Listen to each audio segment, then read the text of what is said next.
दोस्तों, the news week के YouTube channel को जरूर सब्सक्राइब करें और घंटी का बटन दबाएं। भारत ने ओलंपिक्स में इस बार 7 पदक जीते हैं, पर सबसे बड़ी स्टोरी ओलंपिक्स में इस बार बनी फिर से जातिवाद की घटनाओं की। कैसे ओलंपिक हॉकी महिला खिलाड़ी वंदना कटारिया के परिवार के साथ जो जातिगत घटना हुई वो सबसे बड़ी खबर बनी है, वो हमारा आज का विशिष्ट मुद्दा है।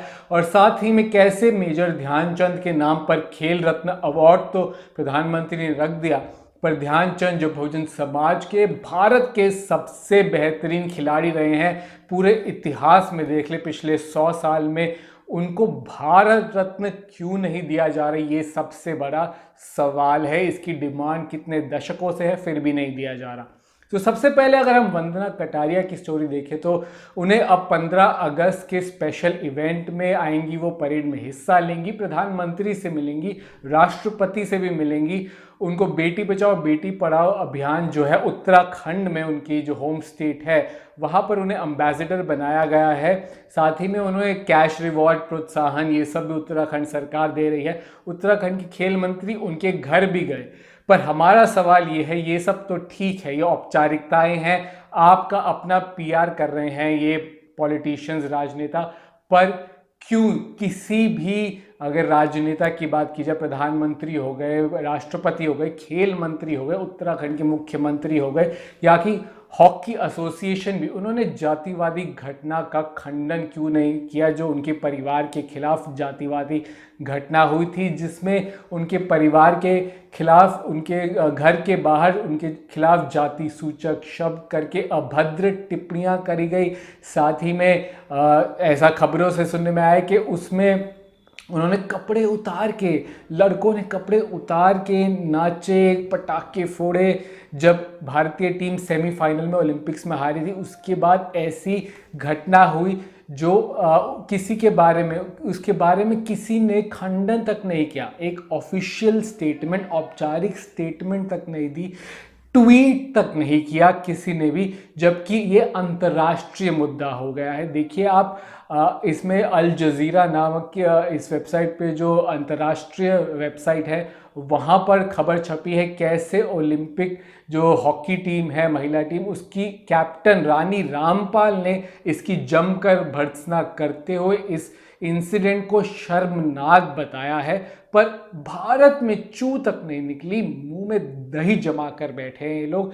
ये अंतर्राष्ट्रीय स्तर की शर्मनाक घटना थी, ह्यूमन राइट्स अब्यूज थी, जिसके बारे में किसी ने ट्वीट तक नहीं किया। तो आप सोचिए, ऐसी घटनाएं होंगी, जातिवादी घटनाएं, तो कैसे प्रोत्साहन मिलेगा? सिर्फ क्या कैश रिवॉर्ड से, परेड में शामिल होने से, खंडन, सिर्फ बात करने से, प्रधानमंत्री से हो सकता है प्रोत्साहन मिले बहुजन खिलाड़ियों को?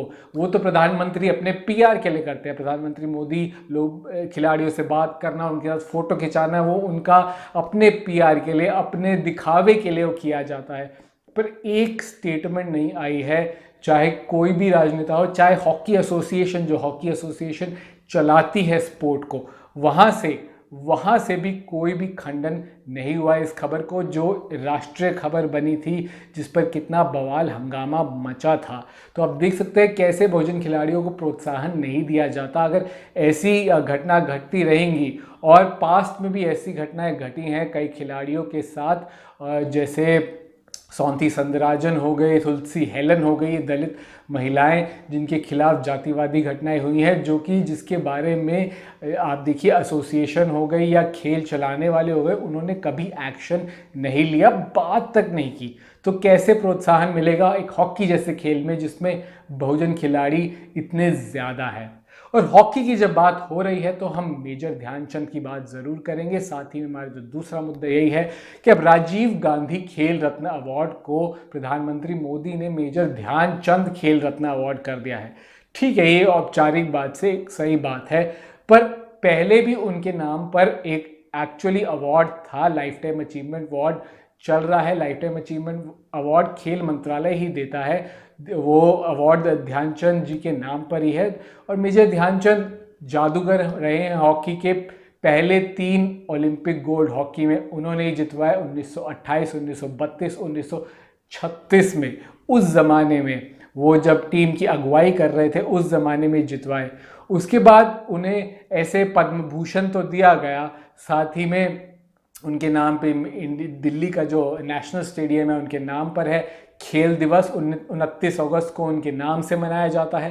पर भारत रत्न देश का सबसे बड़ा अवार्ड उन्हें क्यों नहीं दिया गया, जबकि जो देश का सबसे बड़ा खिलाड़ी है उसे ही देना चाहिए।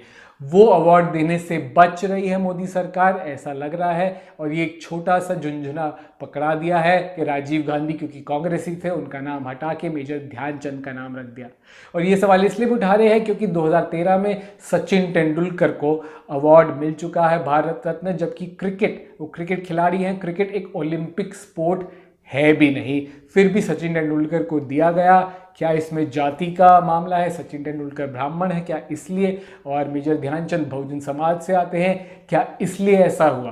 तो ये बहुत बड़ा सवाल है। ओलंपिक से हमारे लिए तो सबसे बड़ा सवाल यही उठा है कि कैसे बहुजन खिलाड़ियों की अनदेखी की जाती है, जो जातिवाद की घटनाएं होती है उनकी अनदेखी की जाती है, वो सबसे बड़ी बात है।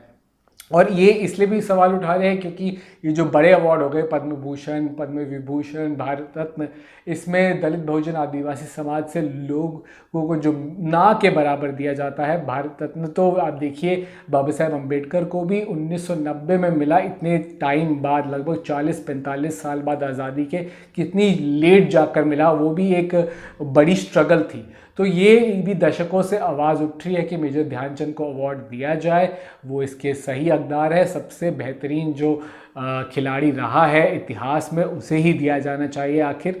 तो अब ये पल्ला ना झाड़कर केवल ये अपने खेल रत्न अवार्ड से पल्ला झाड़कर ये नहीं कह सकती सरकार कि भारत रत्न नहीं दिया जाएगा। हमें भारत रत्न की डिमांड उठानी है क्योंकि बहुजन खिलाड़ियों को प्रोत्साहन ऐसे ही मिलेगा। अभी ओलंपिक मेडल केवल 7 ही आए हैं, जबकि चाइना, जापान, अमेरिका जैसे देश तो 100 से ज़्यादा ओलंपिक मेडल लाते हैं। तो और हॉकी जैसे खेल में आप देखिए इस बार जिसमें बहुजन समाज से लोग या सवर्ण भी बहुत गरीब समाज से लोग या गैर ब्राह्मण जातियों से लोग ज़्यादा खेलते हैं। कृषि या गरीब जो जातियां हैं उससे ज़्यादा खेला जाता है हॉकी। 40 साल बाद पुरुषों की टीम ने कांस्य पदक जीता है, तो अब हॉकी 40 साल बाद थोड़ा अच्छा खेल रही है। और महिलाओं की टीम में भी वंदना कटारिया ने ज़बरदस्त हैट्रिक मारी, पहली महिला बनी भारत की जिन्होंने ओलंपिक्स में हैट्रिक मारी, और महिला टीम को पहली बार सेमीफाइनल तक ओलंपिक्स में लेके गई वो। तो ये अब हॉकी का स्तर 40 साल बाद अच्छा हो रहा है इस देश में। 1980 में आखिरी मेडल आया था ओलंपिक्स में, अब फाइनली पुरुषों की टीम में आया है। तो हम आशा करेंगे महिलाओं की टीम में भी अगली बार आएगा, पर तभी आएगा जब प्रोत्साहन दिया जाएगा और जातिवाद की घटनाओं को खंडन किया जाएगा, उसके बारे में बात की जाएगी। इसलिए हमने आज ये मुद्दा छेड़ा। तो आप बताइए आपको ये मुद्दा, हमारा विश्लेषण कैसा लगा, कमेंट बॉक्स में ज़रूर बताइए।